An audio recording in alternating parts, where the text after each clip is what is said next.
menerapkan bikin sosial gitu.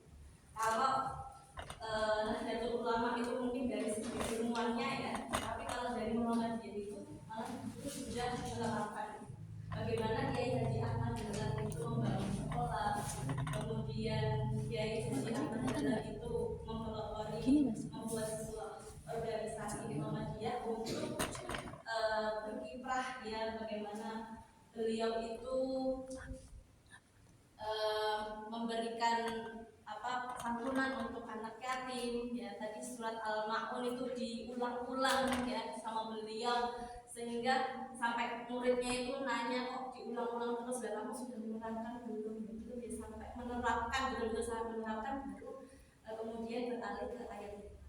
Berarti kan ternyata di Muhammadiyah itu sudah sangat diterapkan ya, bagaimana kita itu membangun masyarakat yang berpendidikan ya, yang kemudian adil ya, dan sejahtera. Fikih merupakan pemahaman mendalam mengenai hukum syariat Islam. Kalau sosial fokus pada kemaslahatan umum atau maslahat sama. Nah, kalau biasanya kita mempelajari fikih wanita, kita biasanya mempelajari fikih apalagi toharo, sholat ya kan. Nah, itu kan dalam hal ibadah ya, yang kita pelajari itu kan hal ibadah. Tetapi dalam hal ibadah itu sendiri sebenarnya juga ada sisi sosialnya. Misalkan, kalau misalkan kita itu disuruh toharo ya, membersihkan ya, jadi kita mensucikan diri kita. Sebelum kita sholat kan kita disuruh dulu ya. Kalau misalkan kita sedang disuruh untuk mandi besar misalkan. Nah itu kan agar kita itu bersih. Terus kemudian kita disuruh memakai pakaian yang bagus untuk kalau kita mau sholat ya kan, memakai pakaian yang bagus, memakai wangi-wanginya gitu kan. Itu supaya apa? Supaya ketika kita itu sedang ibadah itu tidak mengganggu orang lain gitu ya, lewat bau ya. Hanya sekedar bau aja itu kan bisa mengganggu orang lain. Nah, makanya di dalam Islam itu kita disuruh untuk melakukan taharah gitu, untuk membersihkan ya, mensucikan diri kita dari hadas kecil maupun hadas besar. Nah, ternyata itu juga agar kita itu tidak mengganggu yang lain. Nah, jadi di sini ada fikih sosialnya dalam hal itu harus dalam hal itu. Nah, ini kan berarti antara ibadah dengan sosial itu dekat ya. Sebenarnya setiap kita melaksanakan ibadah pun kita juga ada sisi-sisi sosial di situ yang perlu kita perhatikan. Nah, di Indonesia ada dua ulama tersebut yang menggagas atau memberikan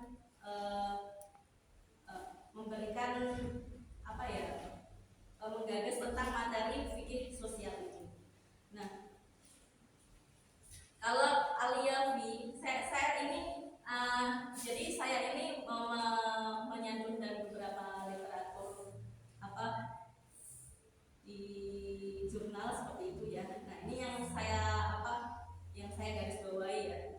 Nah, Al-Yafi ini memberi cakupan fikih itu secara luas. Selama ini dipahami sangat kaku dan memakai pendekatan halal dan haram saja. Corak fikih sosial dalam pemikiran Al-Yafi dapat dilihat dengan gagasannya tentang reinterpretasi fardhu kifayah yang menurutnya tidak hanya terbatas pada contoh klasik ulama tradisional, yaitu sholat jenazah. Nah, fardhu kifayah itu tidak hanya ketika sholat jenazah saja, tapi fardhu kifayah itu menurutnya harus diperluas cakupannya, harus diperhatikan oleh umat Islam, misalnya perbaikan pendidikan, pemberdayaan ekonomi, kesejahteraan rumah tangga, terus bagi pengembangan umat Islam di masa yang akan datang. Nah, ini sudah dilakukan oleh Kiai Haji Ahmad Dahlan. Bagaimana beliau itu menggagas bagaimana pendidikan ini ya, pendidikan itu yang modern dan Islami, gitu ya. Tidak hanya sekedar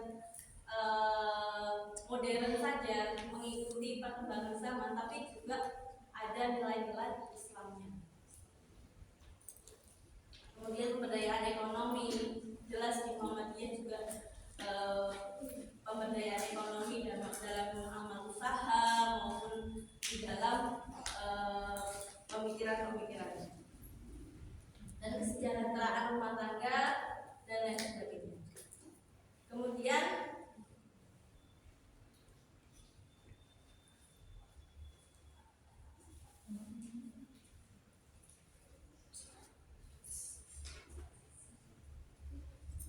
baik, ini satu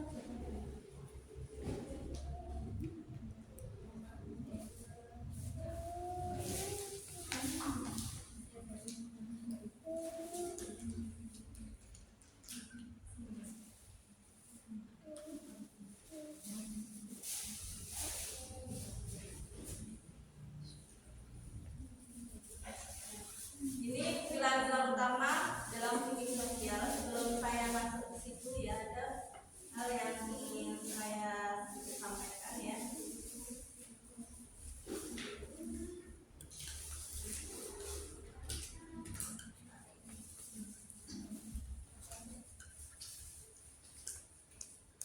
Bahwa fikih sosial itu menitik beratkan pada dimensi kemanusiaan dan masalah sosial. Ya, mulai dari persoalan keluarga, ibadah sosial, sampai pada masalah muamalah, misalkan kependudukan, KB, pembatasan usia, pernikahan, dan habanah anak. Ini adalah pengasuhan. Nah, ini saya fokuskan pada bagaimana kita itu fikih sosial yang kita terapkan dalam keluarga ya, karena kita nasihat ya di sini kita banyak yang sudah ada yang sudah berkeluarga, ada yang belum. Bagi yang belum berkeluarga, kita belajar ya, nah ya masih belum berkeluarga tapi apa belajar ya, biar kelak itu ketika mendidik anak itu biar lebih siap gitu ya, lebih proper jadi seorang ibu. Kemudian di sini dijelaskan bahwa persoalan yang diberatkan pada dimensi kemanusiaan dan masalah sosial, termasuk hukum keluarga, itu juga ada ibadah sosial. Ibadah itu tidak hanya ibadah mahdhah ya, ada ghairu mahdhah. Ibadah mahdhah itu kalau misalkan kita sholat, puasa, zakat, itu kan sudah ada aturannya, itu ibadah mahdhah.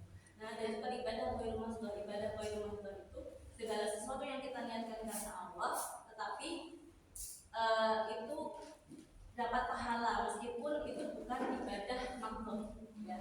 Misalkan kita di rumah misalkan mengasuh anak, kemudian membantu orang tua mencuci piring, nyapu, itu kan kita kan hanya kalau itu tidak diniatkan ibadah kan itu hanya sekedar kita melaksanakan. Tapi kalau kita niatkan dengan ibadah, nah itu insya Allah juga dapat pahala. Di situ juga ada nilai ibadah. Nah, maka ibadah itu juga ada ibadah sosial, dimana kita bersosialisasi dengan teman-teman, saudara, berinteraksi dengan sesama. Itu kan kadang-kadang kan ada hal yang menyakitkan ya. Nah, di situ ketika kita itu bersabar, itu ada pahala di situ. Ya. Jadi ada ya seorang ulama yang pernah mengatakan bahwa ketika kita itu keluar rumah bersosialisasi dan itu kan kadang-kadang menyakitkan, tapi pahalanya itu sama dengan orang yang dia beribadah secara terus-menerus tapi dia tidak keluar rumah. Jadi ada sama-sama ada pahalanya.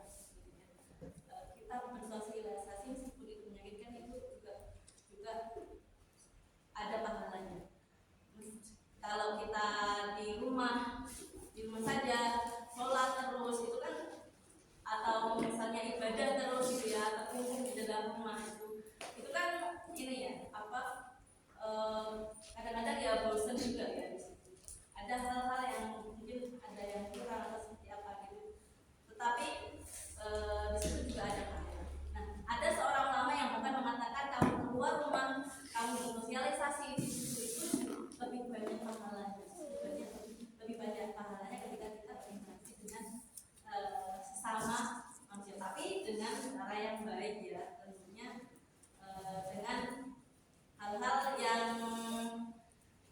sesuai dengan syariat, tidak menyakiti gitu ya.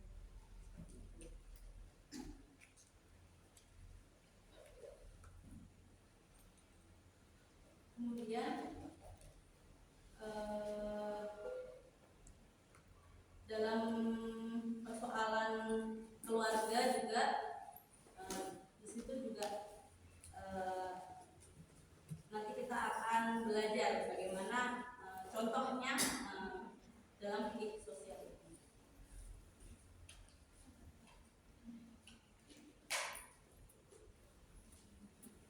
Pilar utama fikih sosial yang pertama yaitu maqasid syariah, memelihara agama, jiwa, akal, keturunan, harta, dan kehormatan. Ada 6 hal ya di sini ya. Bagaimana fikih sosial ini bertujuan untuk memelihara agama, jiwa, akal, keturunan, harta, dan kehormatan.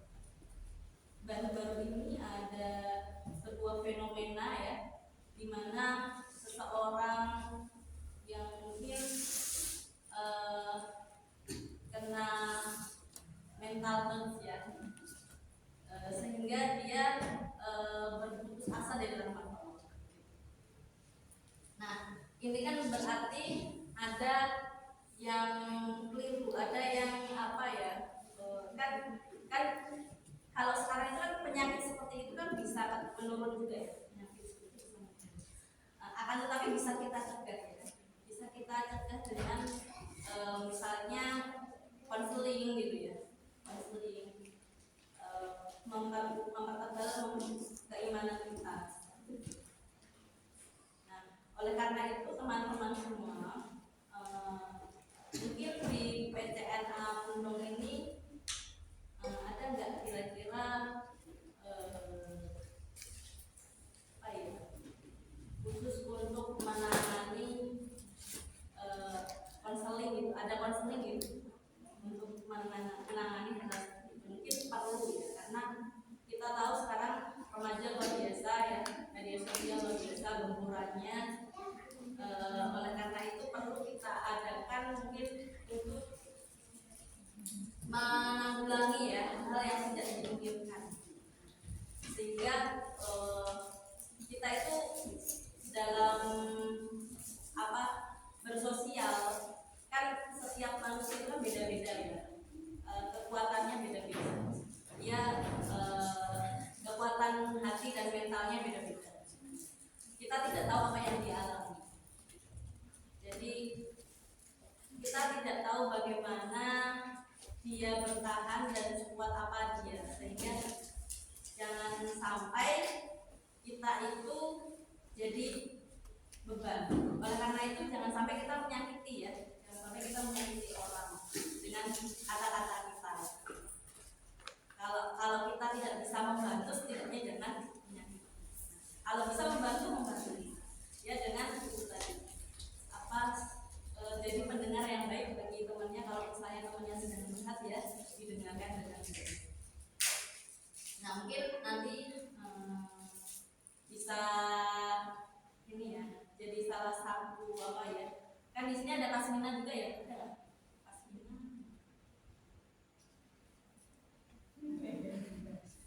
Dan mungkin ini apa, komunitas ini ya teman-teman semuanya, komunitas pengajian ini kalau bisa dipertahankan. Kalau misalkan nanti ada yang nggak berangkat atau gimana, nanti di karaoke lah, di karaoke. Barangkali pegangan tangan kita yang erat dalam majelis ilmu ini dan dalam ibadah kita kepada Allah itu bisa menolong kita nanti di akhirat. Siapa tahu nanti teman kita ya yang ada di pengajian ini bisa makanya itu saling berpegang tangan. Kemudian yang kedua, pilar utama dalam fikih sosial adalah keadilan, al-adil, menempatkan sesuatu pada tempatnya. Adil itu tidak harus sama. Adil itu tidak harus sama.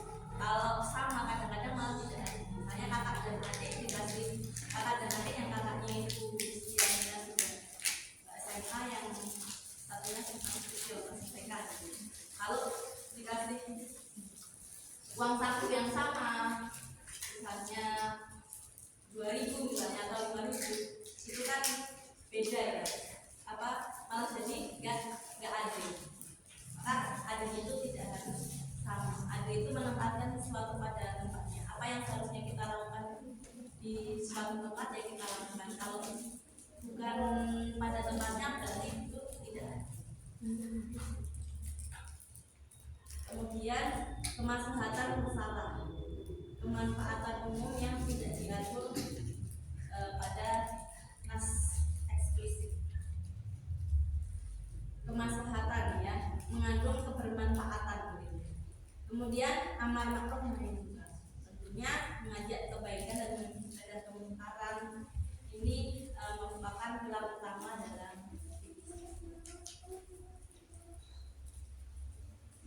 bidang aplikasi fikih sosial dalam ekonomi. Ada keuangan syariah dan alternatif lokal dan dalam Muhammadiyah misalkan dan lazisme ya. Lazisme dan sedia ya. Itu kan mengelola zakat ya. Baik itu zakat mal ataupun zakat wakaf. Kemudian lingkungan, etika pelestarian alam, mitigasi bencana, fikih al-Quran. Bagaimana kita mengelola alam tadi, habdum minal alam tadi. Bagaimana hubungan kita dengan alam lingkungan. Kemudian tata kelola kepemimpinan, HAM, partisipasi publik. Di sini ada yang tertarik dengan politik. Gak apa-apa loh, perempuan itu harus berpolitik, harus melek politik ya, harus politik, tapi harus melek politik. Biar kita tahu, setidaknya kita tahu bagaimana apa ruang-ruang publik untuk si perempuan, sehingga kita bisa melihat celah untuk membuat sebuah peraturan yang itu menguntungkan bagi perempuan.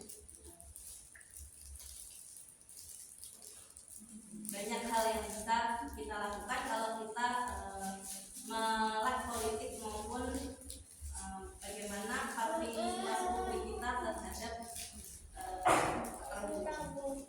Kemudian hubungan antar umat, toleransi, dialog, koeksistensi, damai. Bagaimana kita bertoleransi terhadap sesama maupun yang berbeda agama maupun yang berbeda organisasi.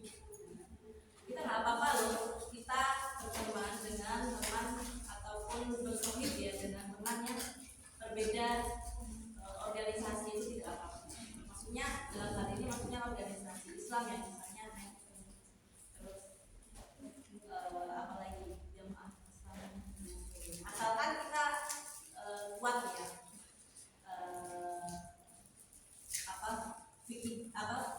akidahnya. Setidaknya kita bisa belajar itu kan bisa dari siapapun ya, nggak harus dengan orang yang yang pintar gitu, nggak harus. Tapi kita belajar bahkan dengan anak kecil pun kita bisa. Anak kecil itu bisa membuat kebahagiaan dengan sangat sederhana. Ya, dia itu bisa belajar dengan hal kecil. Dia bisa berbahagia dengan hal yang kecil. Coba kalau misalkan kita itu bahagianya sesederhana ini, kita nggak harus mencari kebahagiaan yang rumit ya. Hanya melihat senyuman anak kecil aja kita bisa.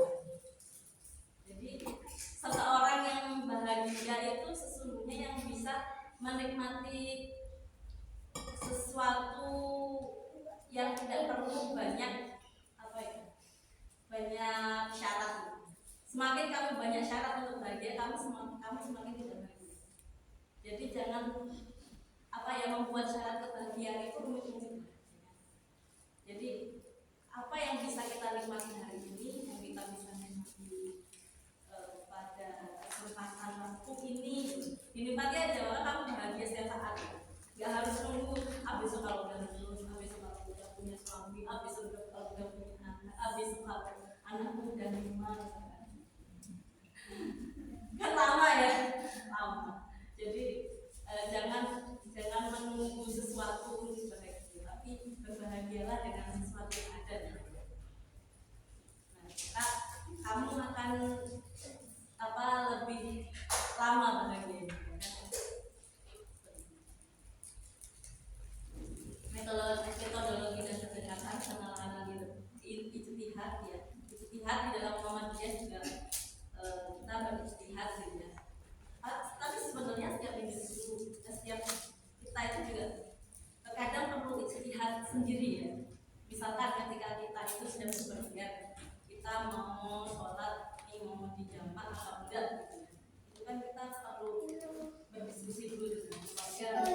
Itu kan termasuk berijtihad ya. Tapi bukan ijtihad yang seperti ulama-ulama itu ya. Kalau ijtihad yang dilakukan oleh ulama-ulama itu untuk kemaslahatan bagaimana agar keputusannya itu bisa bermanfaat untuk seluruh. Kalau di Muhammadiyah itu lebih senangnya gini, kalau saya itu lebih senangnya gini, karena di Muhammadiyah itu kan banyak ulama-ulama yang sudah sangat-sangat berilmu. Kemudian mereka itu berijtihad untuk menentukan sesuatu hal gitu ya, terkait dengan ibadah maupun yang lain, sehingga keputusannya itu kemudian kita kenal dengan tarjih ya. Hanya di Muhammad itu dengan tarjih. Nah, di keputusan tarjih atau hasil himpunan putusan tarjih itu ya, yang kita kenal dengan himpunan putusan tarjih. Nah, itu kan mengandung putusan dari berbagai ulama yang di Muhammadiyah yang sudah dipikirkan matang-matang. Jadi kita nggak perlu lagi untuk mencari-cari mazhab mana sih, tapi kita sudah mendapatkan hasil ya dari putusan majelis tarjih, sehingga lebih mantap kalau saya. Mungkin kalau teman-teman mungkin juga seperti itu ya kan, karena kita sama-sama di sehingga lebih mantap untuk melakukan sesuatu yang sesuai dengan hasil putusan tarjih Muhammad. Nah, begitu pun dengan isu-isu baru ya yang ada di Muhammadiyah juga digodok agar menjadi putusan tarjih.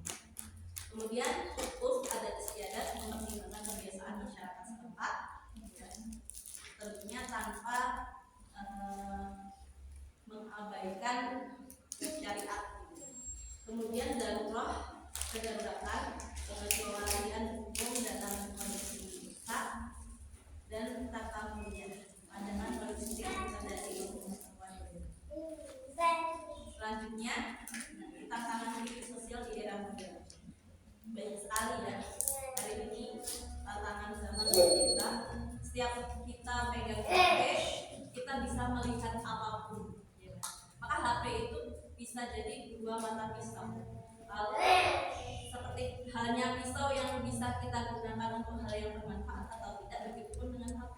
Kalau misalkan kita bisa menggunakannya untuk dengan hal yang bermanfaat, maka akan tapi kalau misalkan kita itu menggunakan HP itu dia yang tidak manfaat, kita bisa jadi membuat maka HP itu tergantung si pemilik atau penggunanya bagaimana dia akan menggunakan. Maka gunakanlah untuk hal-hal yang baik.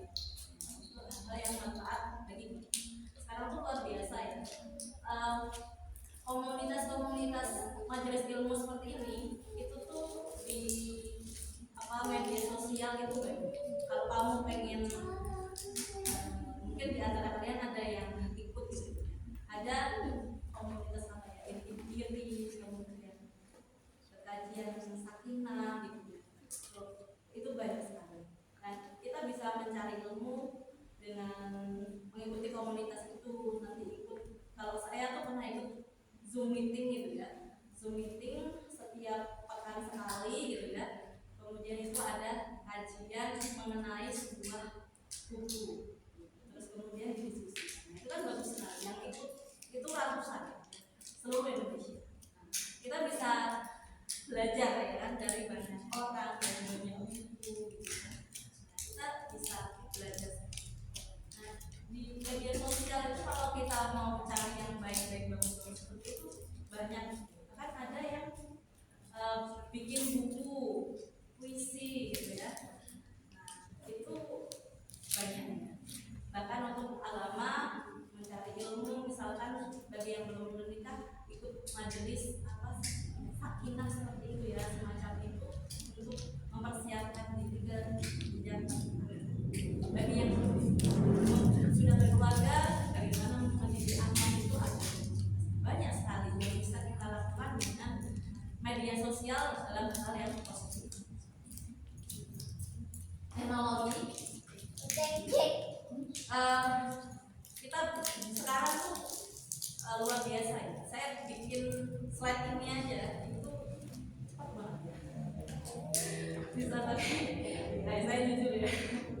Tapi tetap saya edit ya, tetap ada editan. Tapi ini perkembangan yang luar biasa. Kita bisa membuat apapun dalam waktu sekian menit, nggak sampai menit lah sekarang ya. Cari apa bisa langsung tek gitu. Iya. Kemudian pluralitas pemikiran. Banyaknya setiap diri dari kita itu pemikirannya berbeda-beda. Dan kita bisa saling belajar gitu. Nanti makanya saya harap nanti ada kita diskusi, jadi boleh bertanya, biar kita sama-sama belajar. Karena di sini saya juga belajar gitu. Kita sharing gitu. Kemudian kesenjangan teori realitas serta tekanan politik dan seterusnya. Pentingnya peran kita. Permasalahan sosial yang terjadi di masyarakat kita itu menjadi kompleks, sangat kompleks, luar biasa. Namun peran kita sebagai khairul ummah. Kata di awal saya membacakan ayat dari Al-Quran surat Al-Imran ayat 100. Itu khairul ummah. Dijadikan tak kurungan itu badan kawanan bukan. Yang di situ dijelaskan bahwa kita sebagai khairul umat terbaik ya, hendaknya mengajak kebaikan dan mencegah kemudaratan. Dan juga kita sebagai khalifah bid amr, yang di situ kita itu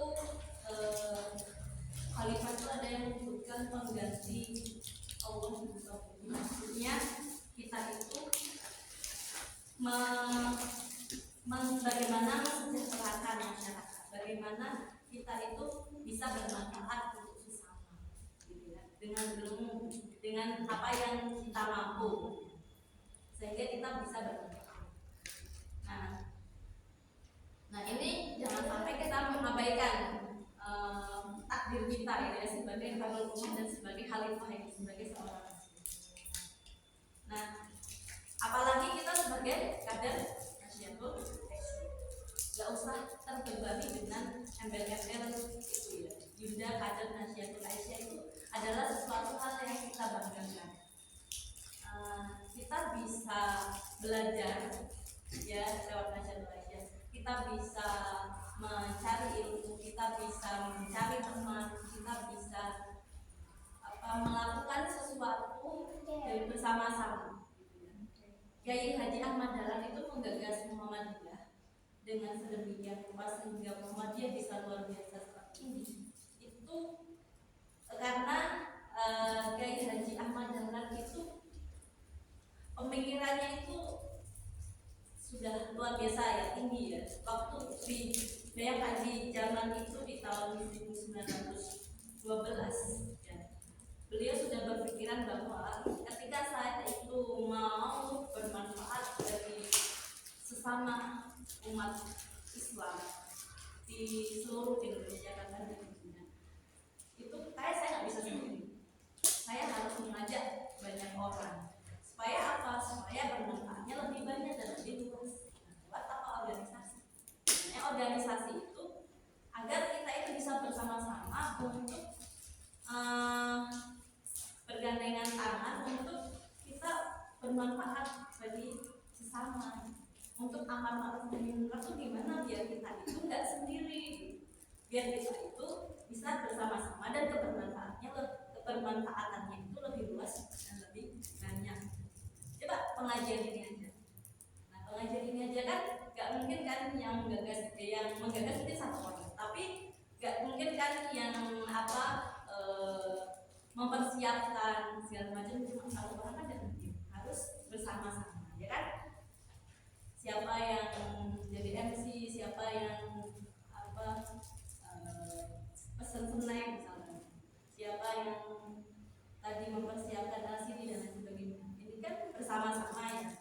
Nah maka dalam organisasi itu pentingnya seperti itu agar kita itu bisa bersama-sama untuk beramal ma'ruf nahi munkar.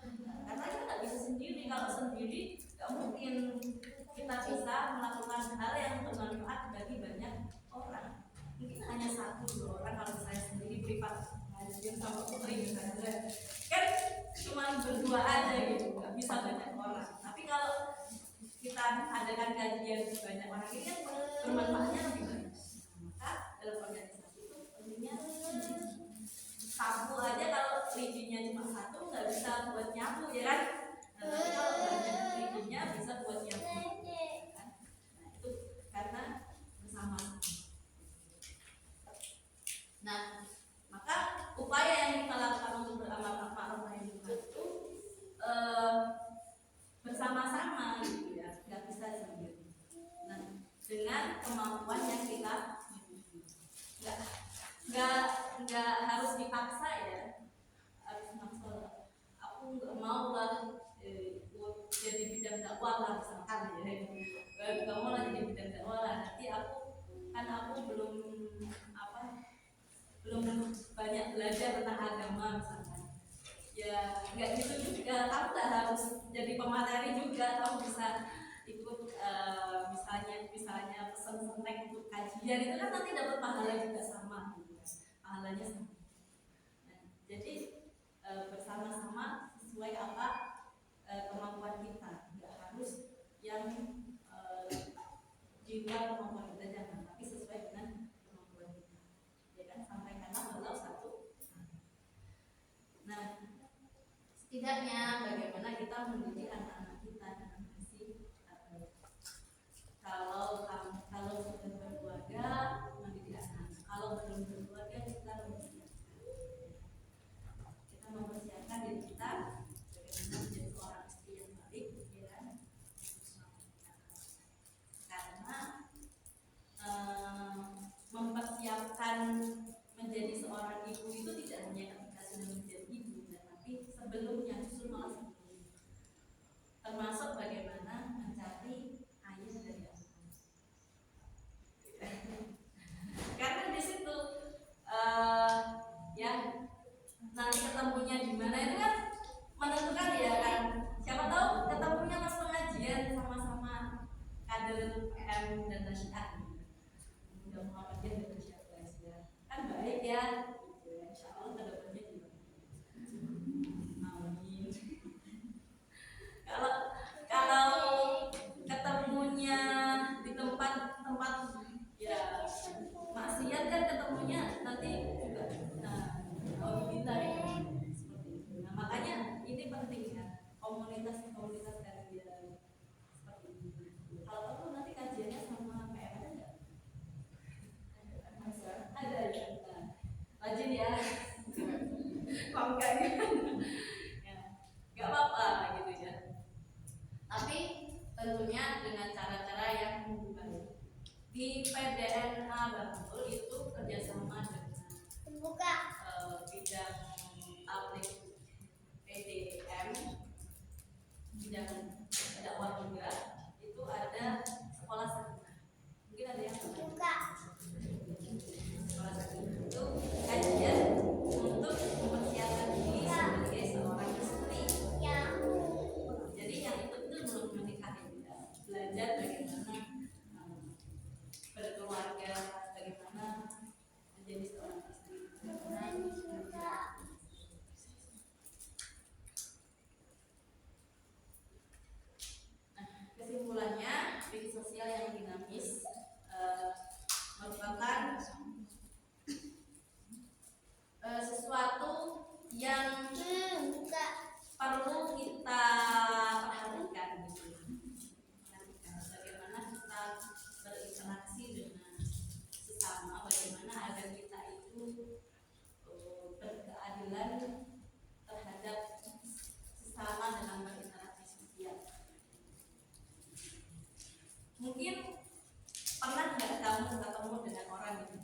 Misalkan ketemu dengan orang yang dia itu memperlakukan orang lain dengan cara yang sama dan memperlakukan orang lain dengan cara yang tidak sama.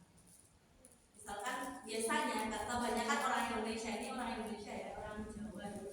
Kalau misalkan kepada orang yang yaitu strata atau sosialnya lebih tinggi gitu ya kan. Tapi kalau biasa-biasa aja kayak acuh gitu. Ini berarti kita tidak adil ya dalam perlakukan orang.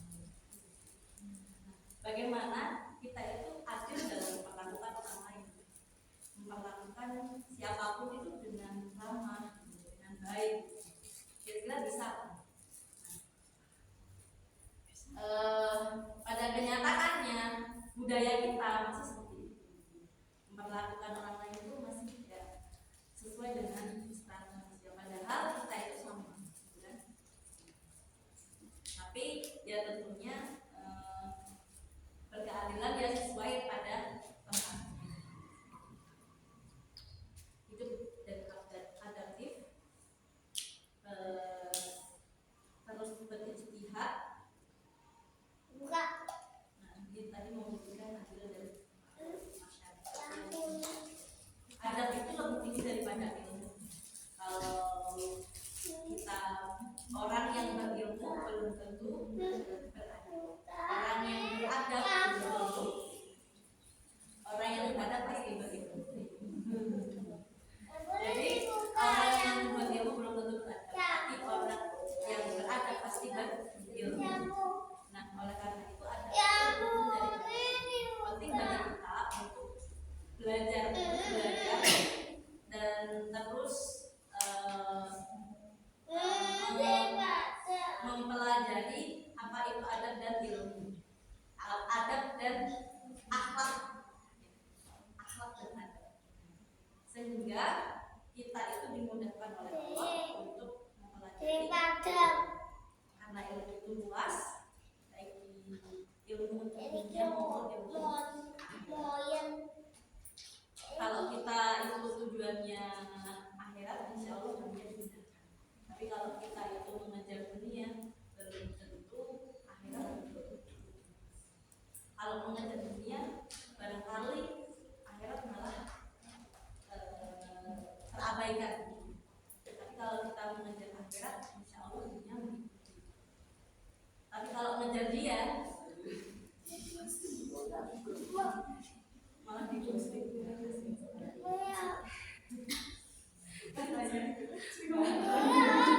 Ngejar dia malah dikustik. Ya benar gitu. Nah, teman-teman semuanya, silahkan setelah ini kita bisa berdiskusi, bisa hanya menarik diskusi gitu ya. Silahkan untuk bertanya jawab. Barangkali ada unek-unek yang mau disampaikan atau menimbulkan pertanyaan dalam jawab diskusi.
Yunda. Pertanyaannya menarik ya. Bagaimana caranya kita itu ketika ada yang berhutang itu harusnya bagaimana? Apakah kita itu juga kalau kita itu sudah tiba dengan orang yang berhutang itu apakah kita langsung berikan hutang atau bagaimana? Itu kan pertanyaannya. Nah, saya pernah dengar cerita pada zaman Rasulullah dulu. Jadi kalau ketika pada sahabat ya, ada zaman sahabat ketika seorang itu dia itu dalam keadaan miskin gitu ya, tidak memiliki apa-apa gitu ya, atau tidak memiliki kerjaan itu, kemudian dia itu meminta pekerjaan. Ada seseorang yang meminta pekerjaan kepada Rasulullah, seorang sahabat Nabi, bukan sahabat Nabi ya, dia itu seorang yang miskin tapi dia meminta pekerjaan kepada Rasulullah. Kemudian Rasulullah itu tidak kemudian langsung mengiyakan, karena Rasulullah tahu bahwa seorang ini itu dia tuh nggak pernah mau untuk nggak ada usahanya itu kurang gitu dalam bekerja. Maka kemudian dilihat dulu nih gimana, apa yang dia mau sebenarnya, kan? Baru kemudian memberikan sesuatu modal ya, modal untuk dia usaha, tapi yang sesuai dengan kemampuan. Nah, kalau kita kaitkan dengan zaman sekarang ya, banyak sekali orang itu yang dia itu bergaya di luar kemampuannya dia, sehingga dia itu maunya mencari cara yang instan dengan hutang. Nah, itu dengan hutang tetangga ataupun hutang pinjam. Nah, kita bisa lihat latar belakangnya dulu nih, orang itu gimana. Jangan sampai kita itu tertipu gitu ya, dengan seorang investor aja. Kalau misalkan dia itu mau memberikan investasi kepada seorang untuk membuat usaha, itu dilihat dulu ini gimana, apakah kan proposalnya dilihat ya sesuai enggak dengan usaha yang akan dilakukan itu sesuai track recordnya dia gitu. Makanya kita lihat dulu seperti apa track recordnya. Kalau perlu kita tanya dari orang-orang ini gimana sebelum kita memberikan kartu itu kita tanya kepada masyarakat, kepada teman-teman atau saudaranya, dia itu seperti apa. Kalau misalkan dia itu gemarnya menghutang seperti itu kalau kita beri hutang terus secara terus-menerus itu tidak kita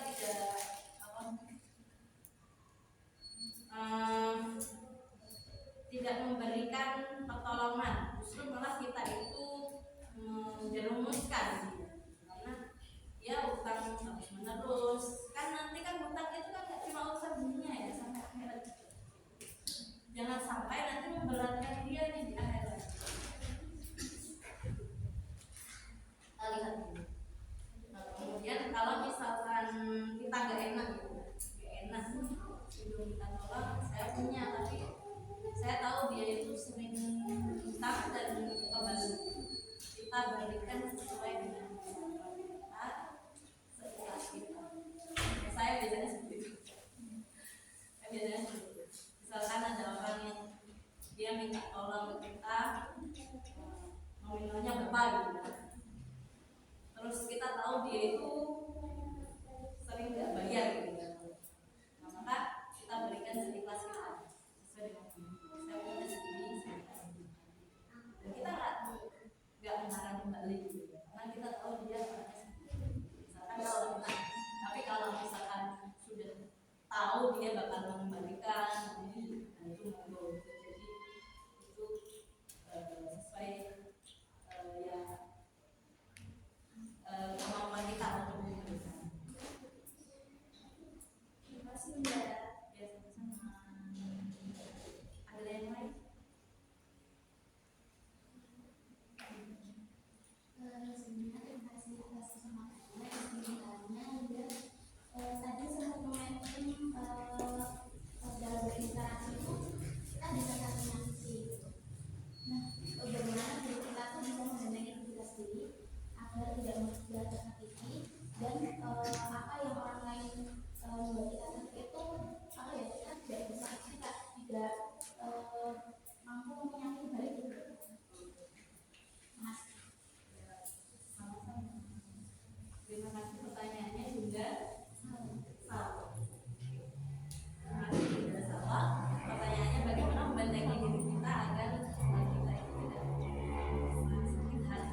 seperti itu ya.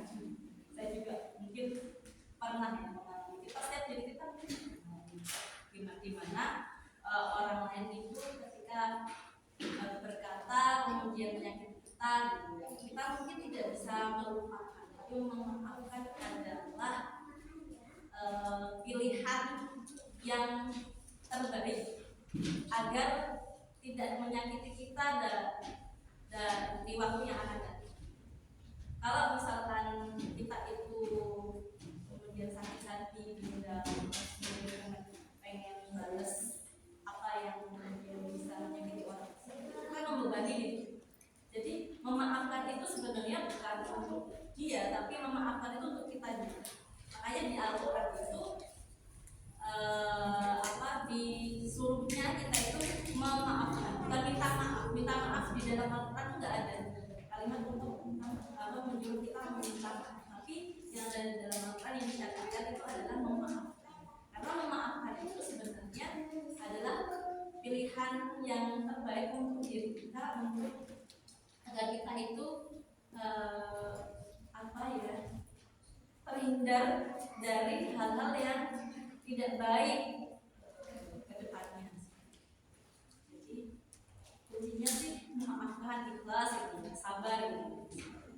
Meskipun itu tidak semudah kata ya, semudah kata gitu, tapi itu adalah pilihan terbaik ya yang bisa kita lakukan agar kita itu tidak semakin tersakiti gitu.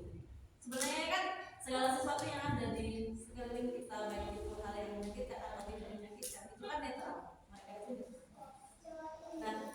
itu bisa terjadi itu bisa menjadi menyakitkan atau tidak menyakitkan dari diri kita ketika kita itu memiliki respon. Ketika misalnya ada kalimat buruk dari orang lain kepada diri kita, kan?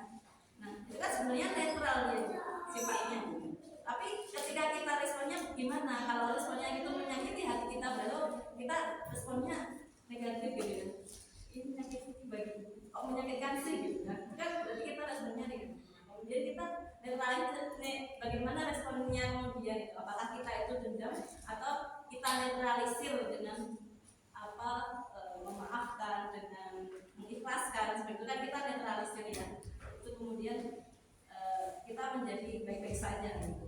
Tapi kalau respon kita kemudian negatif saja responnya, kemudian lebih negatif lagi dengan awas sesuatu gitu kan, dendam gitu kan, nah itu kan nanti jadi negatif pula gitu kan. Dan kemudian berlanjut nggak kira-kira? Berlanjut. Yang tersakiti siapa? Nah, kita sendiri dan dia juga tersakiti. Nah, makanya memaafkan, mengikhlaskan itu adalah pilihan terbaik. Ya, sabar juga bukan terbaik bagi kita sebagai seorang muslim ya, yang karena segala sesuatu yang terjadi pada diri kita itu juga terhindar dari diri kita. Kalau kita baik kepada orang lain juga akan baik kepada kita. Tapi kalau kita nggak baik sama orang lain juga kita sebenarnya berbalik. Allah kembali pada diri kita sendiri.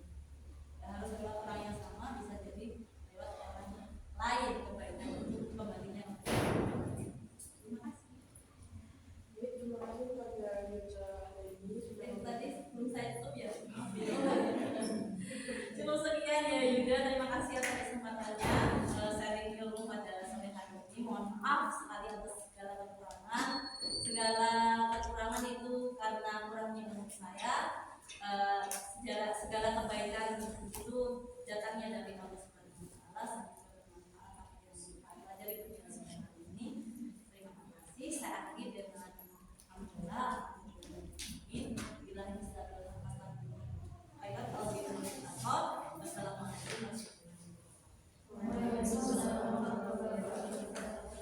Terima kasih kepada Ibu sudah memberikan materi dan untuk acara yang keempat atau acara yang lain yang akan diisi oleh Mbak Ali gitu.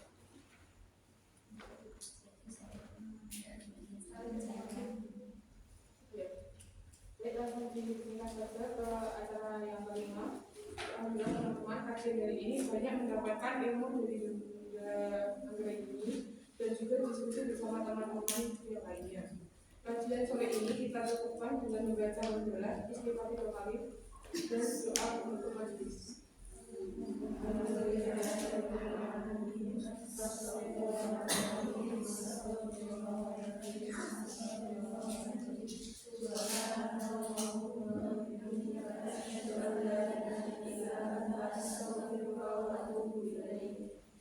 Sebelum kita tutup, dari saya selaku pembawa acara, apabila banyak kesalahan dalam tutur kata atau bertingkah mohon dimaafkan. Bila bisa dilengkap, Wassalamualaikum warahmatullahi wabarakatuh.